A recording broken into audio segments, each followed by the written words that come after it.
What is up, guys? Alex here, welcome back. And today, I'm gonna be bringing you my reaction to the newest death battle, Hulk versus Doomsday. Now, this is gonna be really interesting since they're like both top of the line fighters, and this might, depending on who wins, I'm thinking Hulk is gonna win. If he does win, I feel like there's gonna be a part 2 to this fight, cause if you know Doomsday, basically his backstory is, or one of his backstories is that he was created like millennia ago on Krypton, or I think at least it was Krypton. I don't know.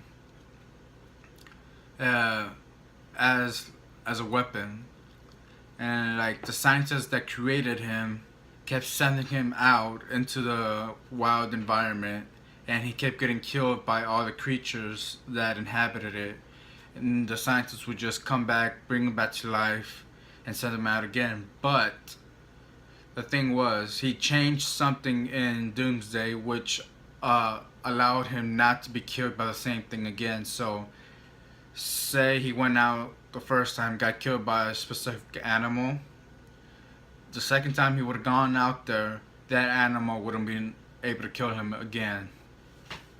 And the same thing happened in Justice League when he first showed up in Metropolis, and he fought against the it wasn't the Justice Lords from another universe, and an evil Superman lobotomized Doomsday. And Justice League Unlimited, Doomsday comes back, and regular Superman tries to lobotomize him again, but it doesn't work because, like I said, he learns from the experience, so he can't be killed the same way as twice. I don't know if lobotomy, well, it really isn't death all the way. It depends on how you do the lobotomy. But yeah, if that happens with this, and if Hulk wins, there might be a part 2. But that's only if Hulk wins. If Doomsday wins, I don't see it. Or I don't see there being a part 2, that is. So yeah, let's just get straight into it. Before we get into the episode, I have something very important to tell you. Our new game, Super Rad Ray Gun, just launched on Steam for PC They made a Mac game? and Linux. With over 20 unique levels, 3 modes of play, and tongue-in-cheek story of 1980s politics, it's a whole lot of value for just $9.99. And pick it up by November 15th, and we'll even give you the soundtrack featuring music from Phantom MK and Bubble Pipe Media for free. Click the link in the description after the video and get your copy today. Oh, okay, that's kind of cool.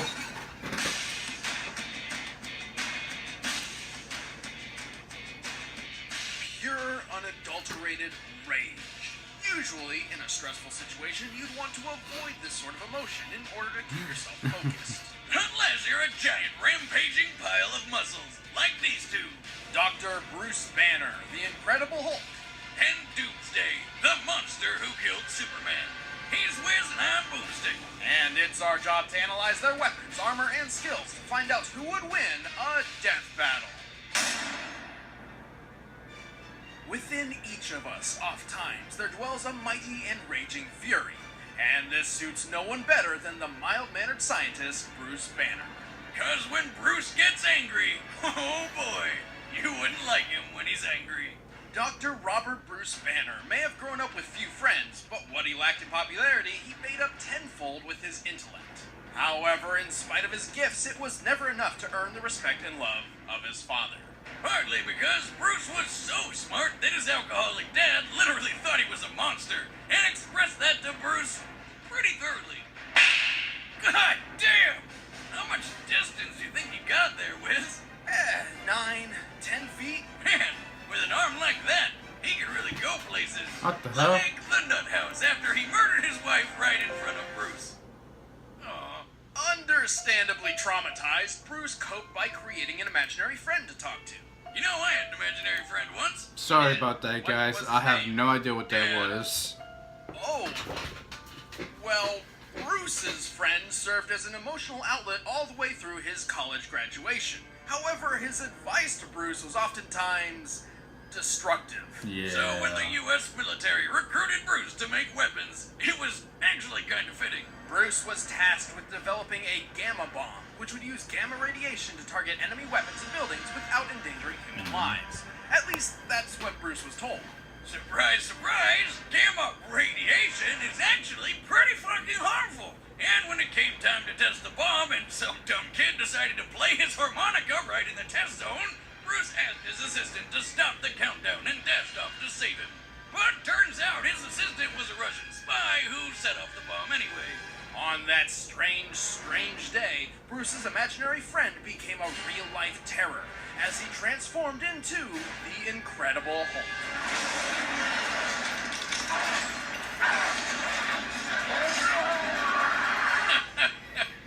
Really? Yes, apparently. Ever since, whenever he's angry, Bruce's body and mind morphs into that of the Hulk's, granting him unmeasurable power. While he loses Bruce's brain power, the Hulk is ridiculously strong. He can leap great distances, survive the harshest environments, and most importantly, smash the crap out of everything with his bare fists. Okay, pause. Okay, as I was saying, they just said that when they switch, Hulk's mind takes over Banner's. This is true, but in some cases in the comics, and one movie in particular, Planet Hulk, which I really love. I highly suggest you go see that movie. Even though in the beginning, it's all Hulk's mind in the movie and the comics, I believe too. Over time, Banner's mind starts to take a little bit of control of Hulk, not in the sense that he can change back, but Hulk starts talking like Banner more and more as the longer he stays on the planet. And if you're wondering why he doesn't change, it really doesn't say in the movie. You gotta watch it with the commentary on. But if you do that, the director said, "What the fuck?" The director said, or someone said, that the air or the atmosphere on that planet is toxic to humans, so that's why Banner doesn't change back to the Hulk. So Banner's mind kind of influences Hulk a little later on in the movie.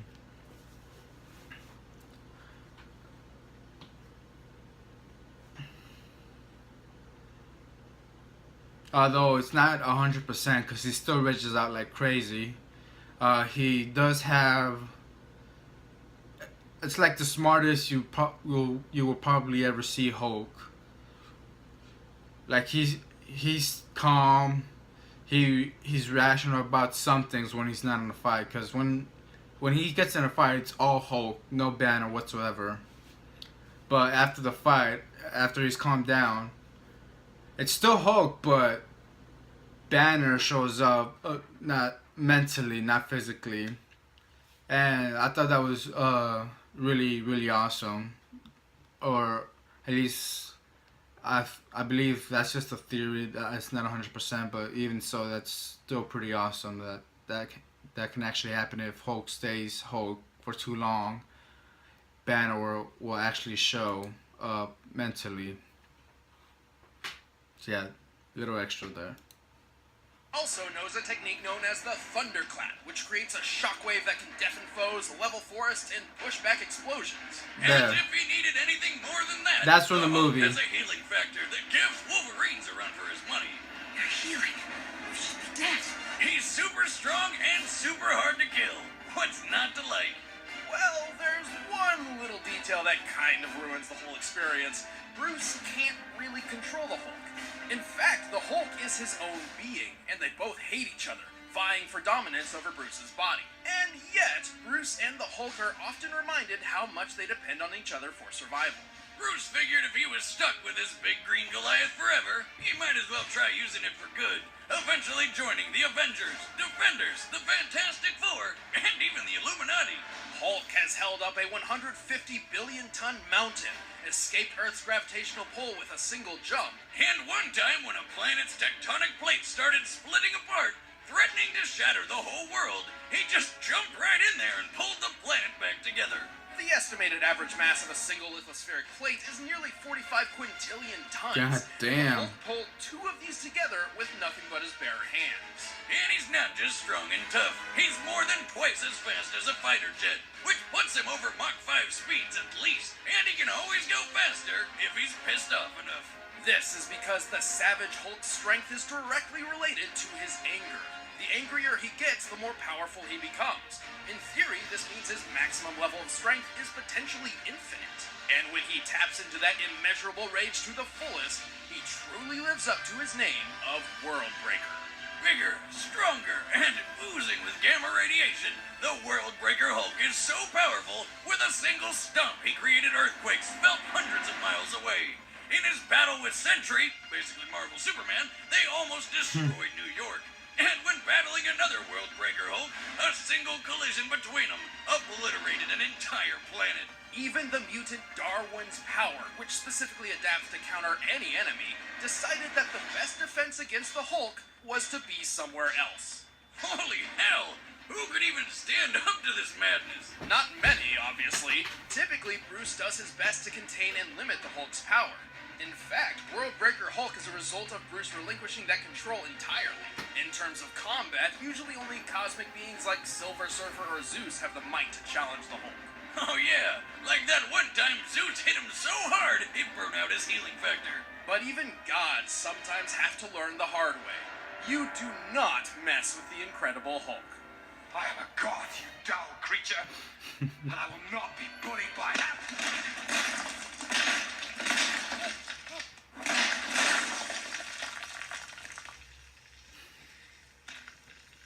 Puny god. What if all you had ever known was hatred and aggression, violence and pain? This life is reality for YouTube comments, Doomsday, yeah, the Doomsday guy. Thousands of years ago, on an uninhabitable prehistoric planet which would one day be known as Krypton, Oh, a scientist named Bertrand intended to engineer the ultimate life form. Yep, it's another one of those stories, but with one hell of a twist. See, at this time, Krypton was a harsh wasteland filled with nothing but sharp rocks, poisonous air, and violent predators. Bertrand believed that if he could create something that could live through that, they could survive just about anywhere. To realize this theory, Bertrand acquired an infant from somewhere, and through a rapidly accelerated evolution process, attempted to transform him into his dream creation. Oh, don't try to dance around it, Wiz. Bertrand put that little sucker into a baby cannon, blasted him into the wild to get murdered by any number of things, sucked up what was left of him with a vacuum cleaner, and just cloned a new one out of the mess to do it all over again. Well, yeah. The idea being each new clone would be stronger than the one before, thus covering millions of years of evolution in just a few decades. That doesn't sound like science. No, it doesn't. So after 30 straight years of baby murder, one of the clones finally survived the test. Amazed by his own success, Bertrand named this baby the Ultimate. The ultimate baby. But to the rest of the universe, he was their Doomsday. I believe that's from the Gee whiz, movie. Reloading Yeah. as it is, patenting my baby cannon was a good idea. Successful as Bertrand's experiment was, it was anything but a good idea. Turns out, while Doomsday usually appears to be a mindless beast, he remembered every single time Bertrand had him killed. Oh. As a result, Doomsday had been unintentionally programmed at a genetic level to hate everything that lives. Bummer. Needless to say, Bertrand was pretty screwed. Because even with 30 years of development, Bertrand had never quite figured out what to do if his experiment actually worked. Because Bertrand is the worst. I mean, he did do what he set out to do. He made an 8'10" monster that doesn't need to eat, breathe, or have internal organs to live. It God just damn. kills and kills and kills some more. Doomsday possesses enormous strength, incredible durability, and poisonous spikes which can extend. But due to Bertrand's experiments, Doomsday's greatest power of all is his ability to adapt to his opponent's powers. After taking his sweet revenge, Doomsday stowed away on a supply ship and ravaged dozens of planets until he finally found himself on Earth. On that day, Doomsday did the unthinkable. On that day, Doomsday killed Superman. Well, kind of. He actually put him into a super sleep after several days. He kind of woke up more powerful. Yeah, we all know, Wiz. At least Stoops took Doomsday down with him.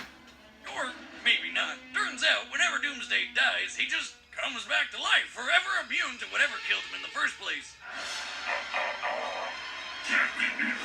Yeah, that's what I was talking about He's earlier been in punched the beginning to of the death by video. Superman, blasted apart by the Radiant's energy, brutally ripped in half, incinerated by Imperiex, and just curb stomped by a Kryptonian horde. Practically Damn. invulnerable at this point, Doomsday's taken on Darkseid, tanking his Omega beams and beating him to near death.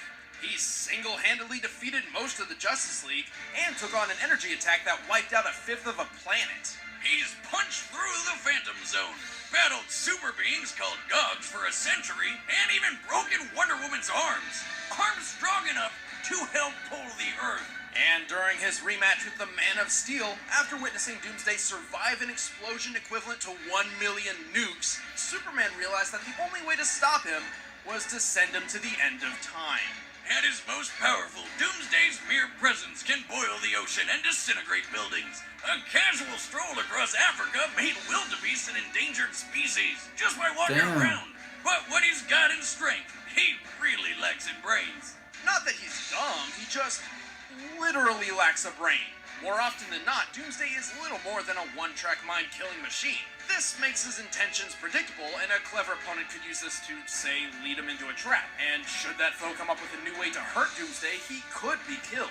Still, that's gonna be pretty goddamn hard to do.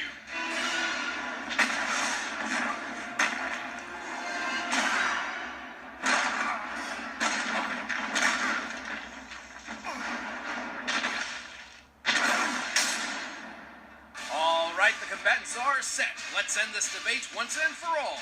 But first, Wiz won't stop talking about this thing, so he wants to tell you about it. Okay. So, after learning all that,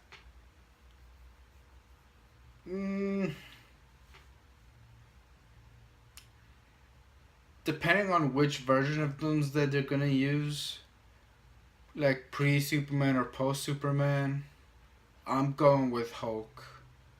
Post-Superman, definitely Doomsday. But let's see.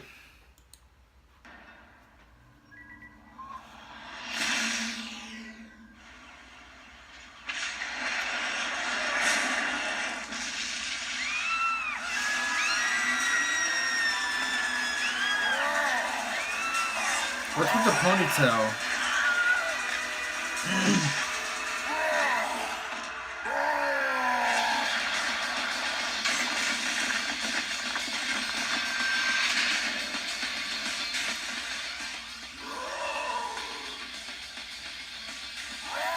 Hulk smash ugly staples!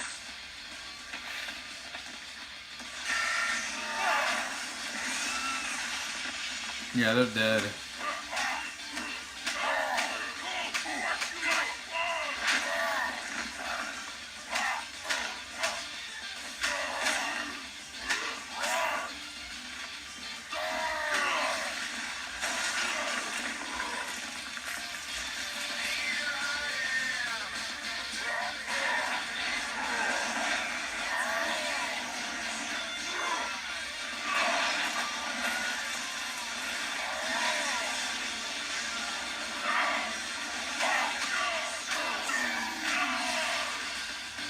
Did he just say Doom?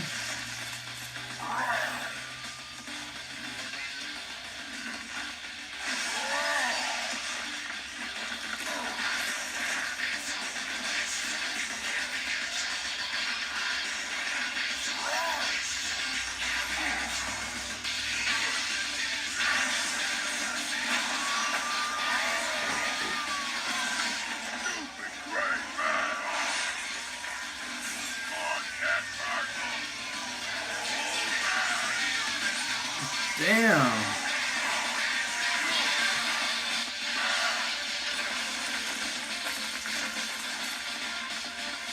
Hulk, thank you. Hulk hates spiky beard.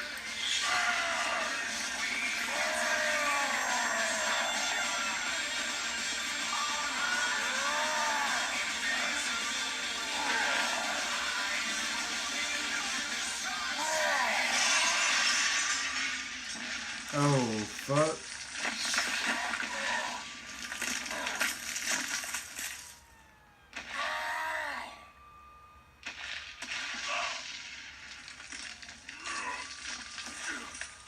Oh. You break buildings good, but Hulk break walls.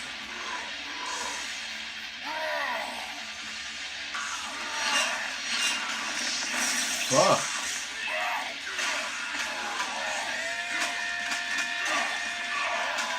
Did he just blow up the city?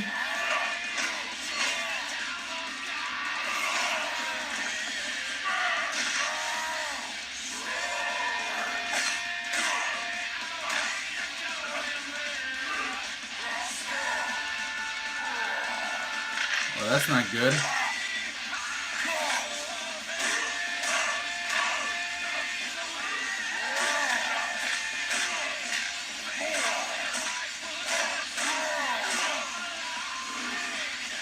That's really not good.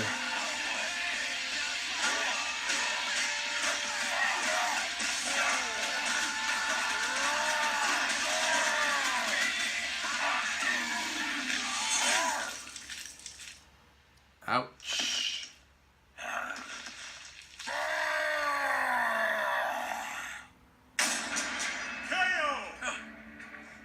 Oh, that was beautiful. With the Hulk's immeasurable power and Doomsday's impossible immortality, this truly felt like a fight between an unstoppable force and an immovable object. Oh. Hulk may have had the advantage in raw strength, at least at his full potential, but Doomsday could certainly hold his ground. His victories against the likes of Superman and Darkseid prove he can take a hit from someone strong enough to break planets. And by experience, Doomsday had the speed advantage. He regularly fights foes with light speed capabilities, while that kind of speed is an extreme rarity in the Marvel Universe. In fact, the only foe that fast who Hulk's ever seemed to keep pace with in a one-on-one match was Sentry, and that was when he was at his most powerful stage, Worldbreaker Hulk. So overall, Hulk had strength and Doomsday had speed, but neither completely outclassed the other. At first glance, this one looked like it could go either way. Which means the devil's in the very tiny details. So why couldn't the Hulk's infinite strength just keep rising and eventually overwhelm Doomsday? Well, even assuming Hulk's strength was infinite, his healing factor was not. Don't get me wrong, it can only be overtaxed by hits from absurdly powerful beings such as Zeus or Sentry, whom Doomsday certainly compares. Naturally, Doomsday's crazy strength and speed started wearing that healing factor down. Here's where it gets a bit tricky. The Hulk may look like a giant green monster, but he's still technically human, and his power directly correlates with his anger. A human being's anger stems from an increase in hormones and adrenaline in the body. However, the brain can only produce these chemicals at such a rate for a limited time, eventually giving up and turning apathetic. Therefore, Hulk's limitless power could never have existed without his healing factor. It's the key.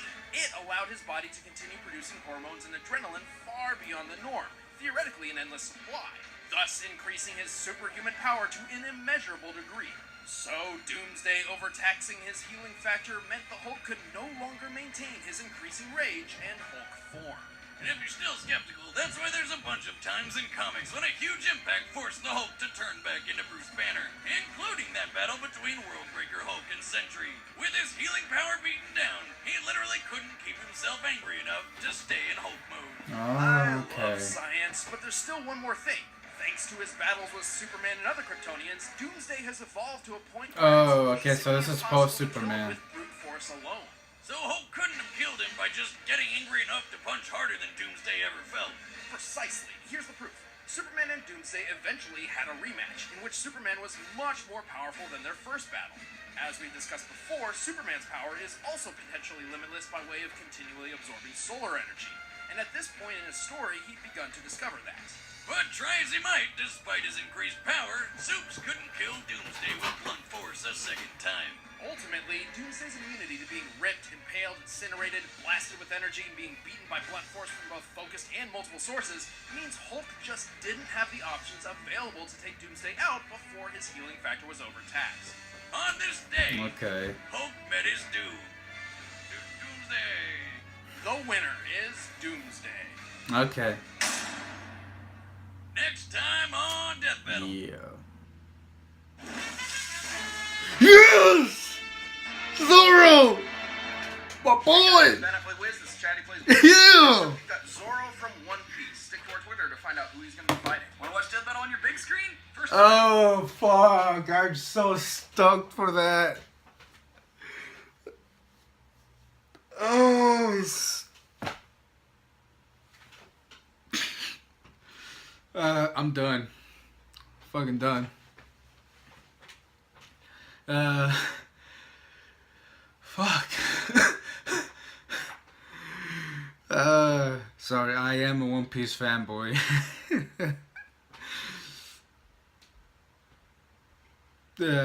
So, I was wrong. Sort of. Before the fight started, I said if it was pre-Superman, Hulk. If it was post-Superman, then I was Doomsday. Since it was post-Doomsday, so I'm not hating at all. But that being said, let me know what you guys think. Did you agree? Did you disagree? Did you like the outcome? But yeah, that'll be it for me, guys. Hope you enjoyed my reaction. Remember to check out their game that they created. I might have a link to that in the description down below. As always, post your thoughts and comments down below. Link to this video and their channel will be down in the description. Like the video if you did, and if you want to see more reactions or previous reactions, hit that subscribe button and see more. Peace.